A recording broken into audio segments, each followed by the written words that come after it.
Welcome to Voice Notes from a Slow Life. I'm Emily, and I'm glad you're here. These are real time reflections on slowing down, mothering gently, and choosing a more intentional life. Let's begin. Today, I want to talk about maternal mental health, mom burnout, all of that kind of language, and how it's not widely accepted or discussed in society. When I tell people that I work as a therapist with mom burnout, helping moms who are feeling overwhelmed and overstimulated, I usually, the feedback is, oh, wow, that's so amazing. I love that you're working with postpartum moms.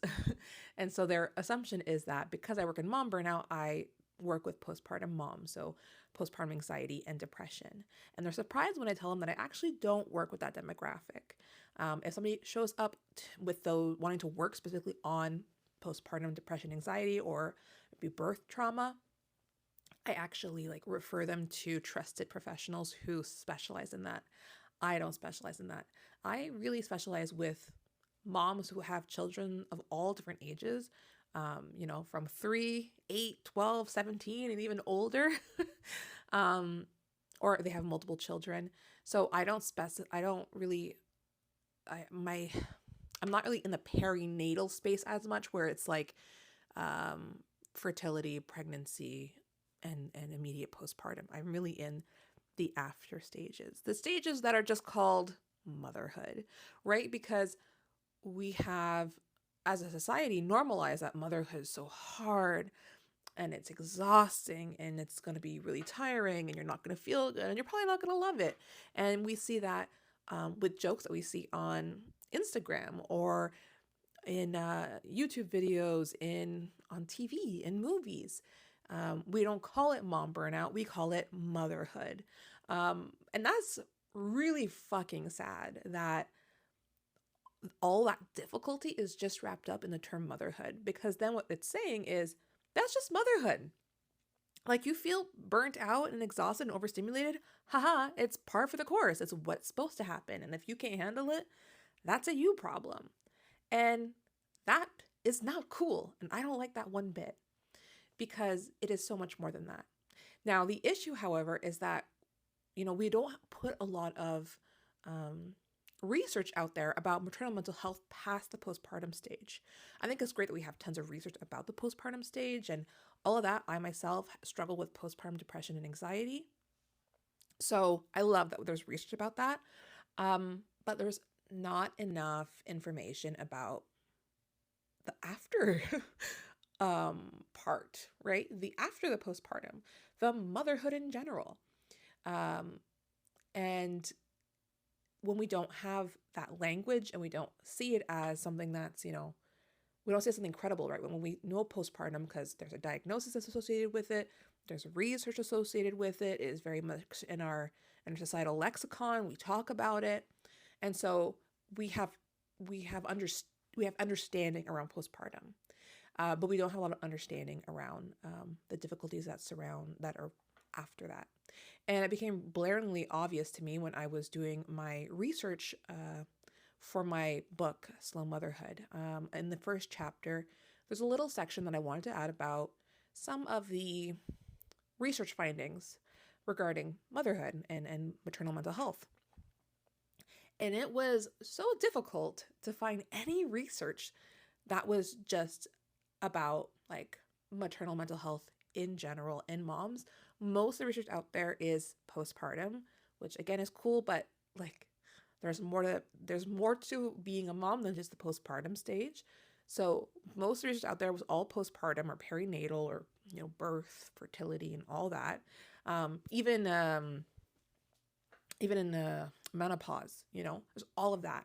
But when it's anything outside of that, so when it's in the realm of caregiving, if it is discussed in research, it's actually not focused on the motherhood. It's focused on parental burnout as a whole, which again, important. However, as we know, the experience of parenthood differs depending on if you're a mom or a dad in many situations, just because of how society has really molded our view of parenthood.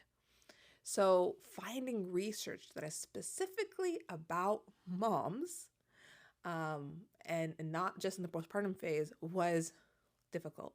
Now, did I find some? Yes, I did. I'm going to talk to you about them right now.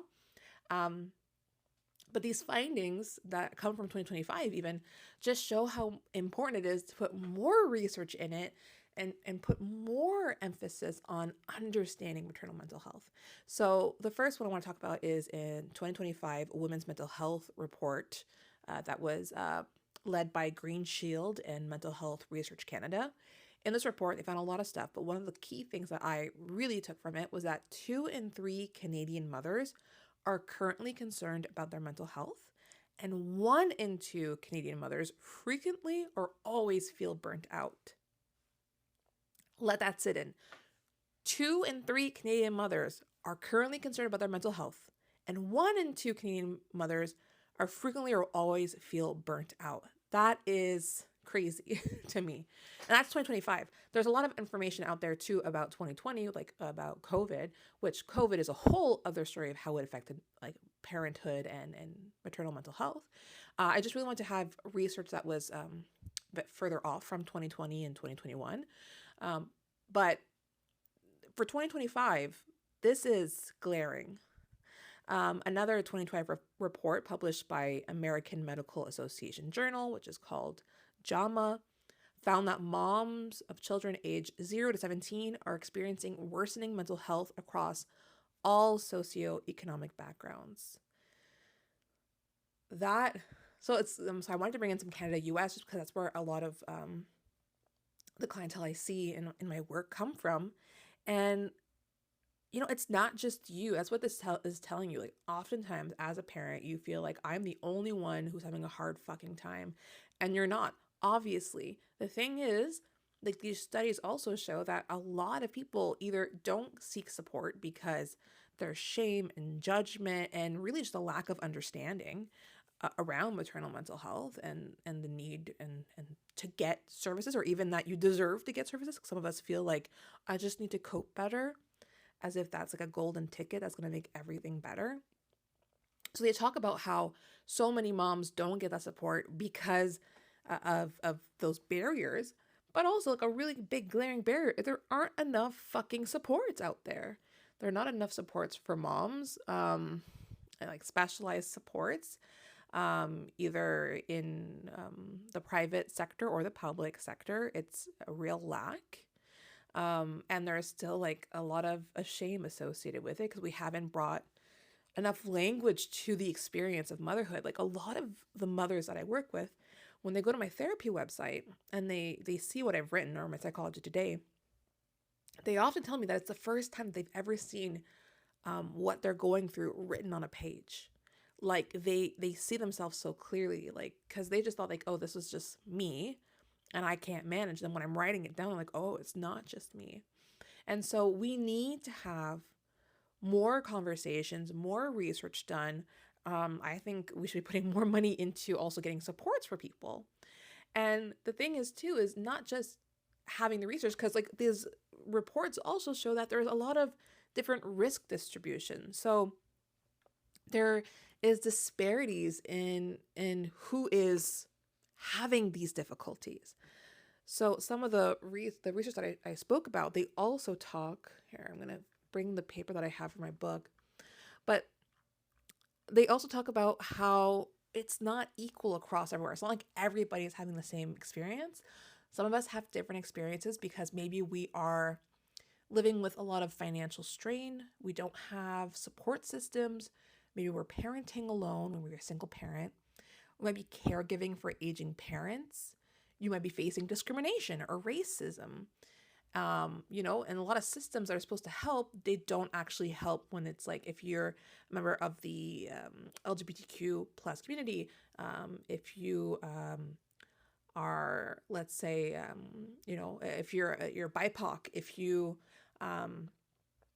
what's the other one that I was going to say? You're new to Canada or new to the US, so you're, there's so many things that add an extra layer. And then a lot of moms are also getting this they're learning more about their own mental health. They might be getting diagnosis of ADHD. We're seeing that more and more. But also a lot of people that I work with, a lot of the moms that I work with, they're also having to support their children who may have new diagnoses or having trouble with school. Maybe they're struggling with a disability. Maybe you yourself is struggling with a disability. There's a layer of appointments, and there's advocacy and paperwork and having to fight with school systems that all add up on top of that. Maybe you can't find flexible work. Maybe you can't find childcare because it's hard to find childcare in this day and age, or at least trusted childcare.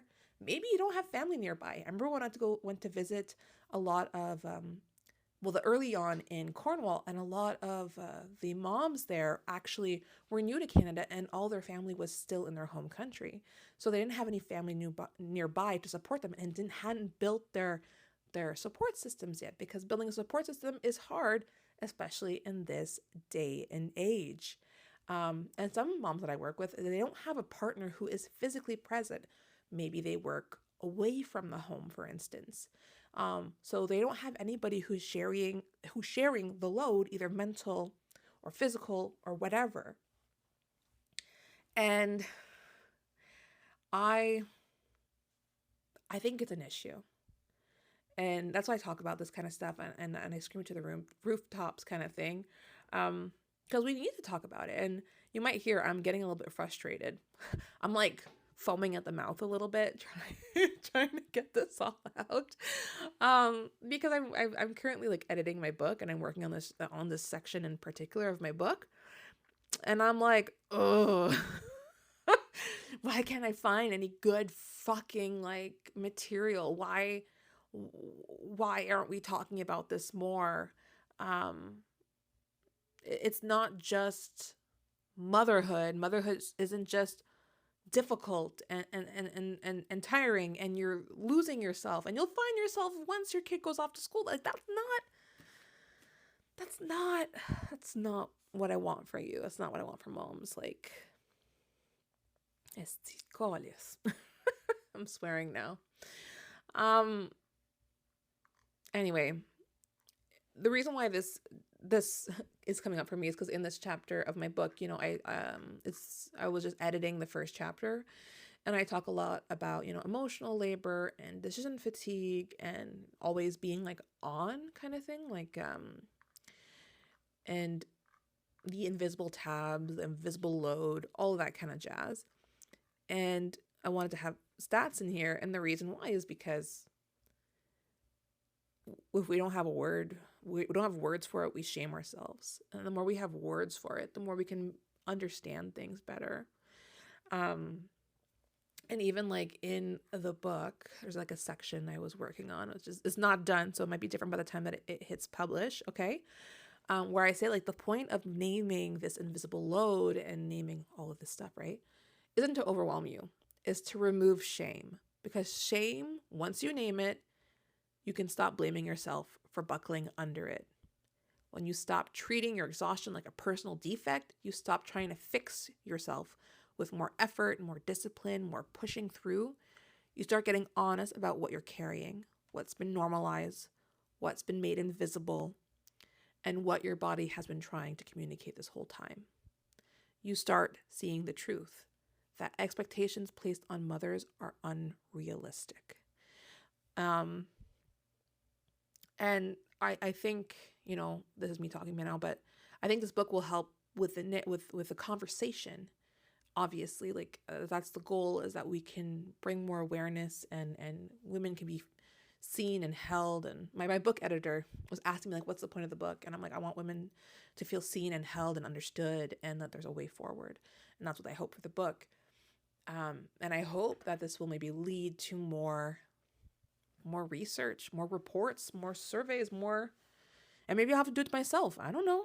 Maybe I'm going to have to do it myself. Maybe that's the next path of my journey, is conducting some of this research. But I suck at research papers, so I would have to get somebody to help me out, because I don't like making it gray, because that's what research papers look like. Gray. It's a lot of making it gray. I can help with the ideation stage and the doing, but the making it gray, that ain't me. That ain't me. Anyway, I think that's the end of my little mini rant. I hope that